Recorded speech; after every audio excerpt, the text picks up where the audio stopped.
జలుబు, జ్వరం వంటి చిన్న చితక ఆరోగ్య సమస్యలతో బాధపడుతున్నప్పుడు మనలో చాలా మందికి గజ్జల్లోనూ చంకల్లో వాపు రావడంతో పాటు చిన్న గడ్డల్లాంటివి కనిపిస్తుంటాయి.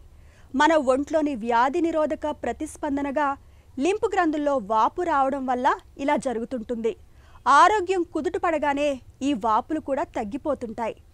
అయితే కొంతమందిలో తరచుగా లింపు గ్రంథుల్లో వాపు వస్తుంటుంది. అంతేకాదు, లింపు గ్రంథుల్లో వాపు ఒక పట్టాన తగ్గకుండా ఉంటుంది. ఈ రకమైన పరిస్థితిని లింపు ఎడెనోపతిగా పిలుస్తారు డాక్టర్లు. లింపు గ్రంథుల్లో వాపు గురించిన పూర్తి వివరాలని డాక్టర్ని అడిగి ఇప్పుడు తెలుసుకుందాం.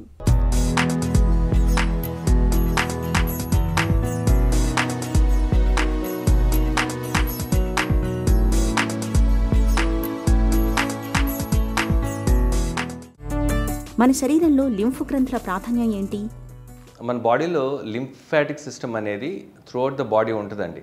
అదేంటంటే అది ఒక డ్రైనేజ్ సిస్టమ్ లాగా ఉంటుంది అనమాట. మన శరీరంలో ఉన్న టిష్యూస్లో ఉన్నటువంటి ఫ్లూయిడ్ని అంతా డ్రైన్ చేస్తూ ఉంటుంది. అలానే అలా డ్రైన్ అయ్యి లింఫ్ నోడ్స్లోకి వెళ్ళి అటు నుంచి అలా సర్క్యులేట్ అవుతూ ఉంటుంది అనమాట. అది లింఫాటిక్ డ్రైనేజ్ అంటాం.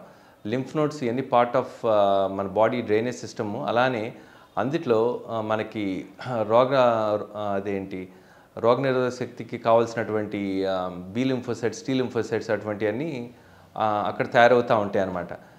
అది మన బాడీలో రోగ నిరోధక శక్తి లేకపోతే ఆ ఫైట్ చేసే దాంట్లో అది ఒక ఇంపార్టెంట్ సిస్టమ్. అది ఇన్ఫెక్షన్స్ వచ్చినప్పుడు మన బాడీలో ఈ డ్రైనేజ్ లింఫాటిక్ డ్రైనేజ్ ద్వారా ఈ లింఫ్ నోడ్స్లోకి వెళ్ళి అనుకోండి, అక్కడ మన బాడీలో ఉన్నటువంటి బి లింఫోసైట్స్, టీ లింఫోసైట్స్ అంటాం, ఇవన్నీ అక్కడ యాక్టివేట్ అయ్యి డిఫరెంట్ మెకానిజమ్స్తో ఈ ఇన్ఫెక్షన్స్ని వాటిని ఫైట్ చేయడానికి చాలా హెల్ప్ఫుల్గా ఉంటుంది. సో ఆ లింఫాటిక్ సిస్టమ్ అనేది పైనుంచి కింద వరకు మన బాడీలో ప్రతి చోట ఉందన్నమాట. లింఫ్ గ్రంథుల్లో వాపు ఎందుకు? కారణాలేంటి? లింఫ్ నోడ్స్ స్వెల్లింగ్ అనేది చాలా కాజెస్ ఉంటాయండి. మోస్ట్ కామన్ ఏంటి అంటే ఇన్ఫెక్షన్ వల్ల వస్తుంది. ఒకసారి ఇన్ఫ్లమేషన్ అంటాం, అది తెలియపోవచ్చు ఎందుకు వచ్చింది అనేది.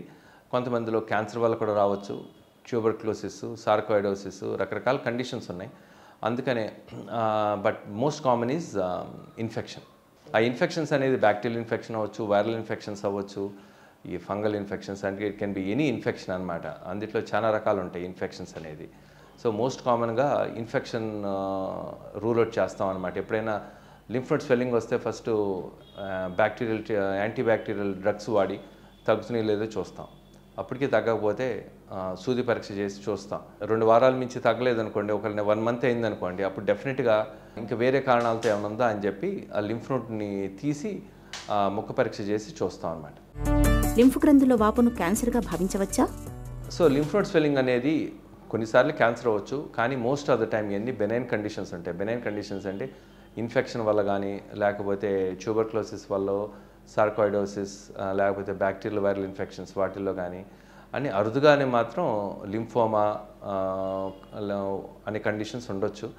ఒకసారి మనకి క్యాన్సర్ బాడీలో స్ప్రెడ్ అయినప్పుడు కూడా ఈ లింఫ్ నోడ్స్కి వెళ్తుంది. ఫర్ ఎగ్జాంపుల్ బ్రెస్ట్ క్యాన్సర్ ఉందనుకోండి, బ్రెస్ట్ క్యాన్సర్ అది యాక్సిల్ అంటే చంకలోకి అక్కడ లింఫ్ నోడ్స్కి వెళ్ళొచ్చు, సో అక్కడ స్వెల్లింగ్ రావచ్చు. అలానే ఓరల్ క్యాన్సర్స్ ఉన్నప్పుడు, ఓరల్ క్యాన్సర్ అంటే మౌత్ క్యాన్సర్ కానీ, లిప్ క్యాన్సర్, ఇటువంటి వాటిల్లో నెక్ ఏరియాలోకి లింఫ్ నోడ్స్ ఎన్లార్జ్ అవుతాయి. అలానే ఊపిరితిత్తుల్లో ఏమైనా ఇన్ఫెక్షన్ కానీ అక్కడ క్యాన్సర్ ఉన్నప్పుడు మీడియస్టల్ లింఫ్ నోడ్స్ అంటాం, అంటే గుండె దగ్గర లింఫ్ నోడ్స్, అటువంటి వాటిల్లో కూడా ఈ ఎన్లార్జ్ అవ్వచ్చు. అబ్డామిన్ అంటే ఇంటెస్టైనల్ వాటిల్లో కూడా ఇంటెస్టైనల్ లింఫ్ నోడ్స్, ఇంటెస్టైనల్ ఏరియాలో అక్కడ లింఫ్ నోడ్స్ ఉంటాయి. అయోటిక్ ఏరియాలో అవి కూడా ఎన్లార్జ్ అవ్వచ్చు. ఫీమేల్ ఆర్గాన్స్ ఉంటాయి, అవన్నీ కూడా డ్రైనేజ్ ఏరియాలో లింఫ్ నోడ్స్ ఎన్లార్జ్ అవ్వచ్చు. సో క్యాన్సర్ ఎఫెక్ట్ అయిన ఆర్గాన్ బట్టి కూడా వాటి డ్రైనేజ్ ఏరియాలో ఈ లింఫ్ నోడ్స్ ఎన్లార్జ్ అవ్వడానికి ఛాన్స్ ఉంటుంది. లింఫ్ గ్రంథులో వాపు ఉన్నప్పుడు చికిత్స ఎలా ఉంటుంది? మనకి లింఫ్ నోడ్స్ కనుక ఎన్లార్జ్ అయినాయి అనుకోండి, అది ఎందుకు ఎన్లార్జ్ అయినాయి అనేది మనం ముందు తెలుసుకోవాలి. అది ఇన్ఫెక్షన్ వల్లని, మనం కామన్ ఇన్ఫెక్షన్స్ అయితే అది మనం రూల్ అవుట్ చేసుకున్న తర్వాత అప్పుడు ఇంకా క్యాన్సర్ అయితే మాత్రం ఆ లింఫ్ నోడ్ మనం తీసి అది ముక్క పరీక్ష చేసి, ముక్క పరీక్షల్లో ఎలా ఉందో తెలుసుకుంటారు. అలానే తర్వాత అది ఇమ్యూనోహిస్టోకెమిస్ట్రీ అటువంటి పరీక్షలు చేసి అందులో ఏ టైప్ ఆఫ్ క్యాన్సర్ అనేది తెలుసుకుంటే కూడా ట్రీట్మెంట్ అనేది ఈజీగా అవుద్దన్నమాట.